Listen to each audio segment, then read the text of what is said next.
2-3 کی ما پیجه داریم اینجا 500 تا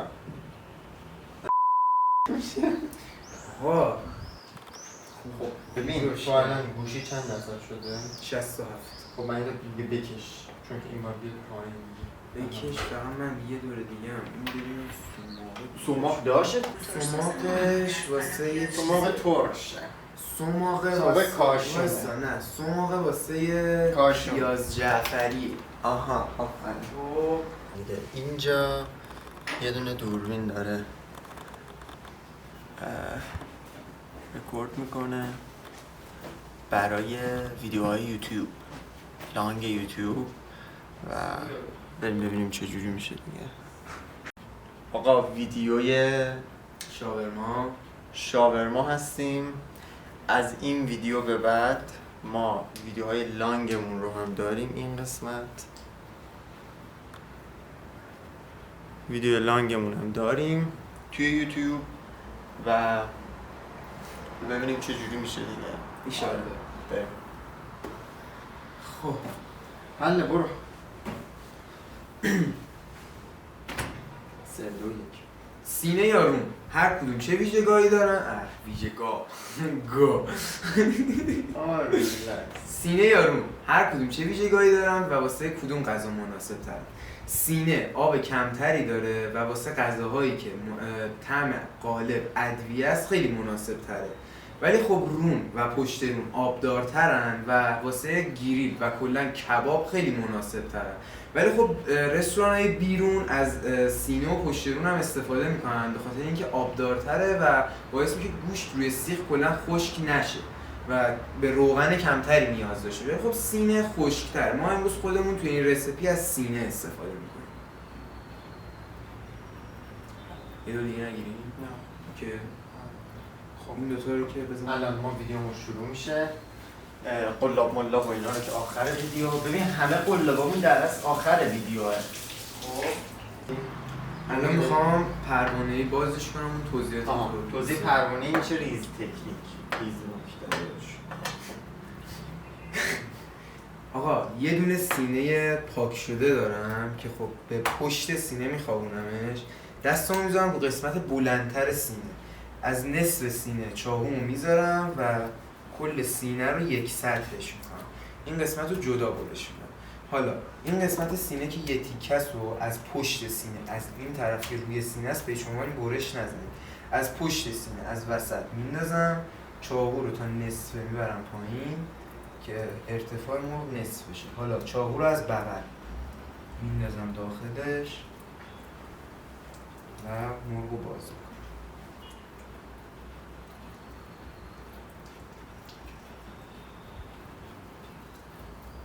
این از این طرف. بعدم که نواری برشش میکنم.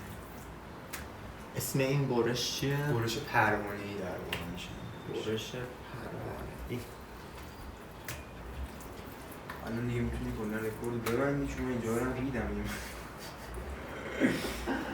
دیگه ما از الان به بعد حاجی حالا من یه چی بهت بگم. این برش خیلی برش بکاری نیست. نه بکار نیست ولی اینو توی یوتیوب اتفاقا بذار.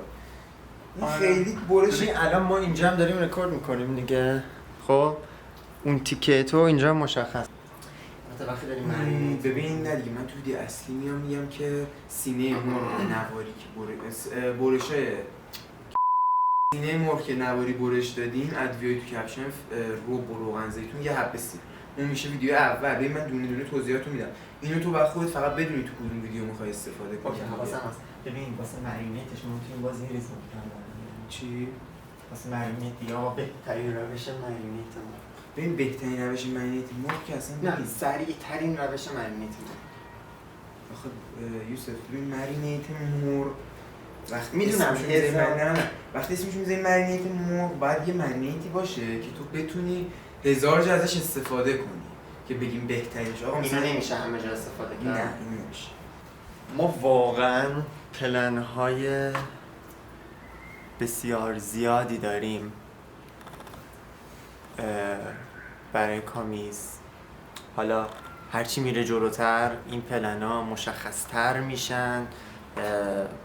مشخص‌تر یعنی این که ما خب نیاز داریم که یه خورده تو روند بیفتیم تا بتونیم یه سری حرکت ها رو انجام بدیم. یعنی یه سری حرکت ها در واقع عملی بکنیم، چون که ایده هاش تا تهش چیده شده. دقیقاً. ولی خب میگم همیشه وقتی شما یه کاری رو شروع میکنی، این الان فوکوس رو من، چرا رو من فوکوس نمیشه؟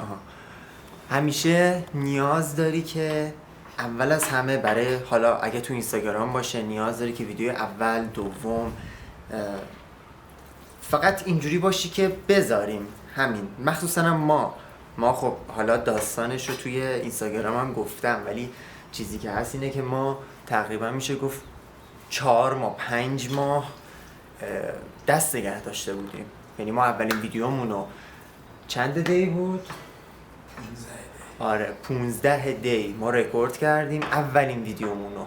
همون ویدیوی نون سنگک و سالاد آلمانی اینا مثلا واسه یه 15 دیه ما واسه اون موقع رکورد کردیم و 4 ماه هیچ حرکتی انجام ندادیم. و خب چیزی که هست اینه که مخصوصا واسه ما دیگه یه جایی به بعد این بود که فقط بذاریم، یعنی اصلا اهمیت نداره حالا خوبه بده اینجوریه اونجوریه عالیه فلانه، گفتیم ما فقط بذاریم. یعنی من اینجوری بودم. جدایی از اون یه عالمه مشکلم بود حالا تو آپلود، از این بابت که ما یه بار پیج رو ساختیم، پیج دی اکتیو شد، ویدیو اول گذاشتیم، پیج دی اکتیو شد. اتفاق بعدی که افتاد این بود که خطریه. فکر کنم 3 بار یه بار به یه جا گیر کردم. بیایید و چک کن تایمش رو. یه لحظه.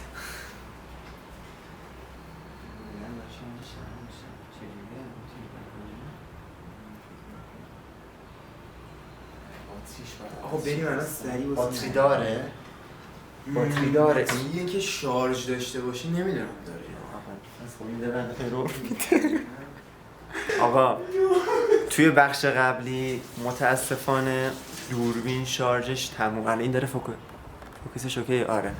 توی بخش قبلی متاسفانه دوربین شارژش تموم شد. کارن الان هم 2 تا دونه نقطه داره تقریبا نصفه. آره شارژش تموم شد و ما نتونستیم اون حرکتی که حالا صحبتی که داشتیم میگه. کجا بودیم حاجی شارژش تموم شد؟ داشتیم داستان 4 ماه و اینا رو میگفتم. بعد عرضم به خدمتتون که آره دیگه میگم خیلی پلن ها وجود داره، ولی خب داشتم چیز رو میگفتم، پیج دی اکتیو میشه. آره ما اومدیم شروع کنیم بعد 4 ماه 5 ماه من پیج رو میساختم، ویدیو اول ریلز میشد، آپلود میشد، پیج دی اکتیو میشد. یه بار این کارو کردم دی اکتیو شد، بار دوم دی اکتیو شد، بار سومم دی اکتیو شد، واسه بار چهارم رو یه گوشه دیگه تست کردیم باز اونجا اوکی شد. یعنی دیگه واسه بار چهارم ما اینجوری بودیم که آقا اصلا ویو و فلان و بیسار رو ول کن، فقط ما بذاریم این پیج نپره. یه ضرب المثلی هست میگه که مرگو میگیره که به تب راضی شی، یه همچین چیزی بود در اصل. و حالا خدا رو شکر خوب داره کار میره جلو، واقعا خیلی خوب داره کار جلو میره و ما هم سعیمون رو میکنیم که کم کم، الان مثل این یوتیوبه از مثلا ویدیو 4، حالا الان این ویدیو شاورما نمیدونم کی آپلود میشه، احتمالاً این هفته که میاد. الان رو چندم کاره؟ 29 خردادیم الان ما. از امروز جمعه است 29 خرداد، از شنبه ویدیو کوکی میاد، کوکی کرینکل میاد، هفته بعدیش این شاورماه در اصل. شما در اصل این ویدیو رو برای این هفته نه هفته بعدی میبینین. ولی خب میگم کم کم داریم تلاشمون رو میکنیم که ریزه ریزه بهترش بکنیم و بتونیم که یه حالا برند که نمیشه گفت، ولی بتونیم یه چیزی بسازیم که حداقل یه جا خودمون معرفیش میکنیم، رومون بشه خودمون معرفیش کنیم. میدونی اینجوری بگم، رومون بشه خودمون وقتی پیش یکی میریم پیج رو نشون بدیم یا بگیم آقا این کامیسکار ماه ها یا اینجوریه ها. همین. آره الانم که حب کردیم و بریم سراغ. آره حبه رو انداخت و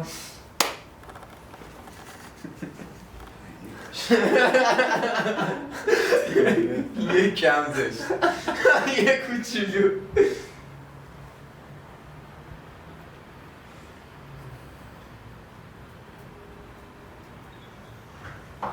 حاجی میونه است اول ویدیو اینجاست. اشکال نداره. آقا بیا بریم سراغ ریختن. آها بذار اسپانسر معرفی نکنم بچه‌ها. اسپانسر این برنامه نان اسپانسر رو بذار معرفی کنم. دونان. چون که خیلی هوامون رو بذار این فوکس بشه. برای 1 تن نون پیتای رایگان. چون که خیلی هوامون رو داشتن، حالا ما الان خوبه که معرفیشون کنیم. اسپانسر این برنامه یه بار رفتیم صدا سیما جمعیه. اسپانسر این برنامه نان پیتای دونان. نه سنانه در اصل نان پیتای سنانه. هیچ دستی در کار نیست. میگیره؟ آره هیچ دستی در کار نیست. نون فوق‌العاده‌ای، برند خوبیه بچه‌ها. خیلی هوای ما رو داشتن. ولی من نون سر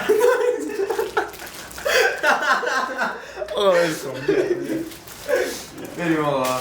آقا اسپانسر الان ناراحت میشه. گوشه من اسپانسر 70,000 تومان پول بده. آقا سر کن. خب الان همسه از چی باید بگیره؟ بسم الله.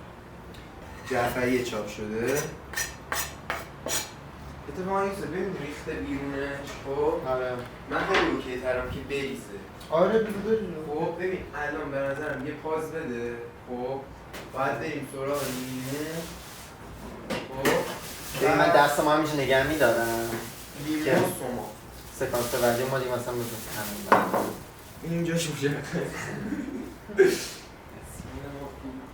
کرده است و حالا مثل مال ماه توضیح میدم. ما بلند این آخه گنده است. ببین نه آخه ببین موضوع که هست اینو بده من نشون بدم.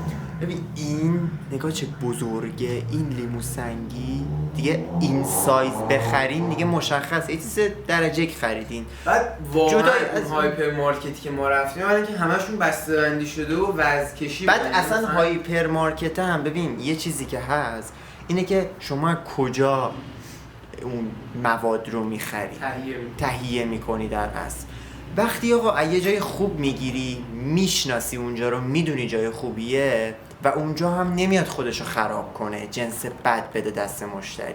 خب سر همین این داستانش اینه. ولی خب در کل میخوام بگم که این حالا چیز حالا بذار تو نور اینجا مشخص شه زوم میشه دیگه. آره این شما اگه این سایزی خریدی دیگه بدون اوکیه دیگه. اوکی چون لیمو سنگی کلا پوستش ضخیمه. چجوری یه لیمو تازه و چی مثلا بگم تازه و چیه این لیمو تازه و خوب مثلا بخریم؟ چطوری یه لیمو تازه رو انتخاب کنیم؟ چطوری لیمو تازه رو بخریم تو؟ از کجا بفهمیم لیمو تازه است؟ بگو. از کجا بفهمیم لیمو تازه است؟ خب 4 تا فاکتور داره این قضیه. اولیش وزنشه. 2 تا لیمو بگیرید تو دستتون هر کدوم سنگین تر بود یعنی آب بیشتری داره و خب مناسب تره در واقع. دومین فاکتورمون فاکتور پوستش هستش. اگر پوستش کاملا صاف و براق باشه یعنی که لیمو تازه است. ولی اگر پوستش پف کرده باشه یعنی که آبش کمه. حالا فاکتور سوممون چیه؟ فاکتور سومش بوه. یه خراش با ناخنتون روی لیمو بدین و بوش کنید. اگر بوی تازگی لیمو بده و کلا بوی لیمو بده یعنی که لیمو تازه است. ولی اگر بوی لیمو نده یعنی که لیمو قدیمیه و خب حالا یه زمانی ازش گذشته. مثلا بو موز نده. نه دیگه 2 تا حالت داره کلا. یا بو میده یا بو نمیده. آره یا بوی لیمو میده یا اصلا کلا بو نمیده که یعنی تازه نیستش و مونده است. فاکتور چهارم سفت یا نرم بودنشه. یه دست بهش میزنید این شکلی با انگشتتون بهش فشار میارید باید یه مقدار بره داخل ولی له نباید باشه. اگه له باشه یعنی خرابه. خب پس همین بود دیگه. اگه له باشه یعنی خرابه کات دیگه. حالا یه دونه شات داریم. بدو یه دونه شات داریم. من لیمو رو برش میزنم. یه دونه شات داریم لیمو رو آبشو میگیرم.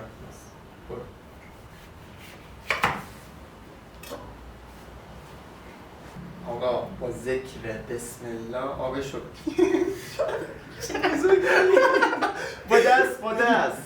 با دست که چیز نداره تخم نداره تخم نداره بی تخم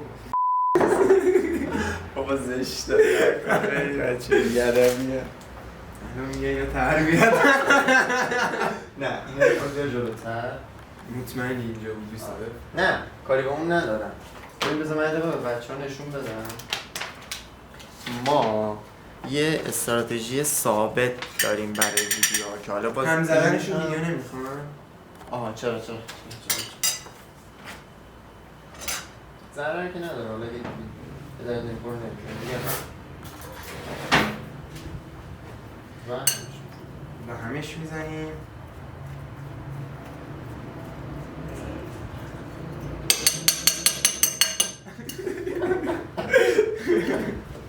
چون بچه ها خیلی دوست داشتن ما رو گفتیم بازم تکرارش کنیم اهمیت به نظر مخاطب UGC میگن اگه اشتباه نکنم یوزر چی؟ Generate Content ای جان خب بریم آها میخواستم این رو بچه بگم ببین ما یه استراتژی ثابت داریم خب که حالا ثابت که نمیشه گفت ولی خب دیگه مثلا ویدیو اول دوممون نداشتیم ولی یه جا به بعد دیدیم که نیازه چیه؟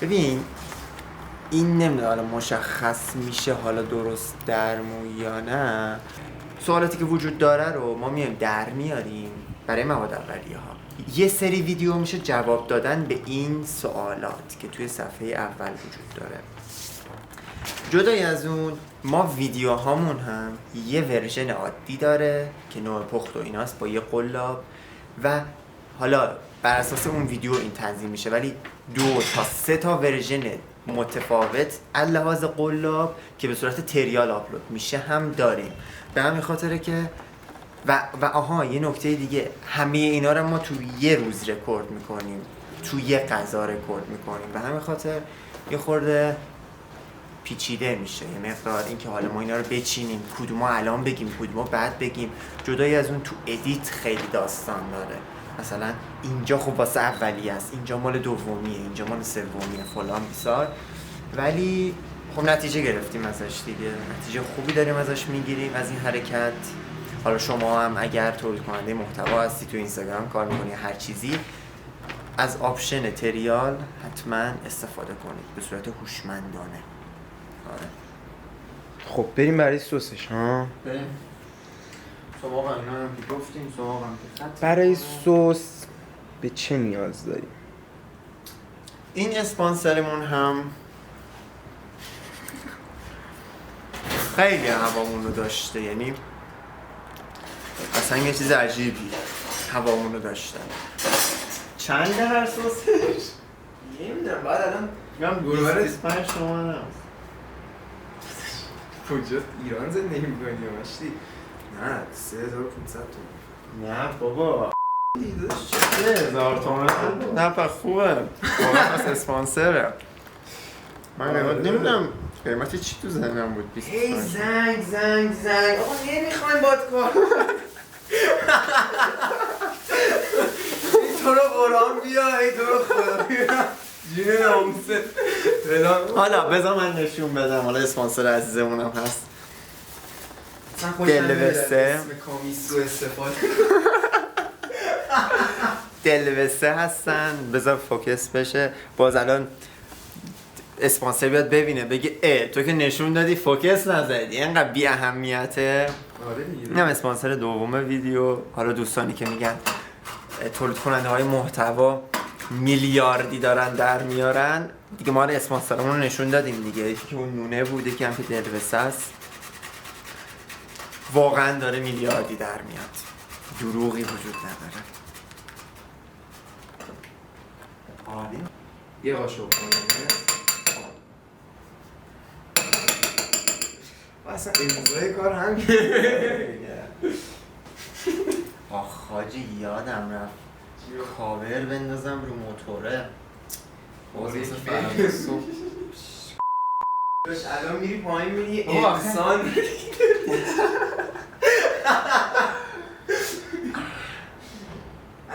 هندوستان باید جمع کنیم. آخه بابا جوجهش بیا نور مخفی بود، بعد دلم نیومد بندازمش گره، گفتم بابا بندازم، ما همینجوری الان دستمون زیر ساتور خداست. بزنه کمر دو تا یکی کنه. یک قاشق ماست کمچر. این ناچارن گفتم کمچر دیگه داشتیم یونانی استفاده کنیم، ولی خب داریم دیگه، تفاوتاشو داریم، اصلا مهم نیست، اون جدا آپلود. آخه ما اومدیم تو همون ویدیو نکته فرق ماست یونانی و ماست عادی رو، اون ماست پرچرب کمچرب عادی بازار اومدیم گفتیم. گوشی بود من ایده و چیزی که هست اینه که مثلا گفتیم که آره ماست یونانی، حالا ویدیوشو میذارم اینجا، گفتیم آقا ماست یونانی حاجی یه چیزی الان این میدونی ویدیو یوتیوب باید آخر جمعه اون هفته آپلود شه. آره دیگه ما میذاریم فول اپیزودش اینجاست. آره اینم نکته جالب بود. بعد حالا میگم میذارمش، بعد ما اومدیم گفتیم که این باز که داره ارور باتری میده.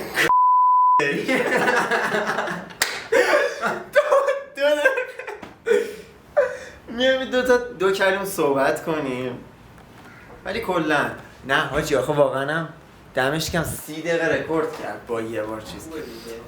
ولی آره، ولی خب گفتیم آره ماست یونانی برای چی بهتره؟ برای اینجوری نور بیشتر. برای چی بهتره؟ برای سس. ولی خب ما تو سس خودمون اومدیم از این ماست عادی ریختیم، به خاطر اینکه خب یادمون رفت که درست بخریم. درسته یادمون رفت دیگه. یادمون رفت که بخریم. ولی خب خیلی بهتره دیگه ماست یونانی واسه سستون استفاده کنین، خیلی بهتره. و خب کاملا نکاتشو توضیح دادیم که چرا. آره چرا بهتره، خب خودمون گوش چرا.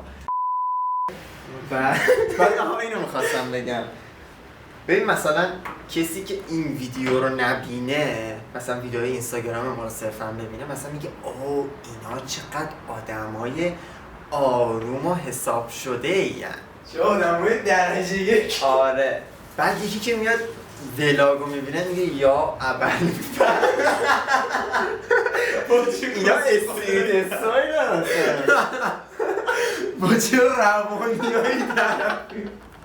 والا خیلی عجیبیه ها واقعا، که آدم چقدر جلوی این لنز خودشو میگیره، ولی جلوی این لنز اصلا ولو. ولی خب دیگه چی بگم. این روش پخت رفتش به اردن، شام و لبنان که خب ادویه‌هاش عوض شد و اسمش شد شاورما که از معنی کلمه ترکی چوریمه به معنی چرخیدن ریشه می‌گیره.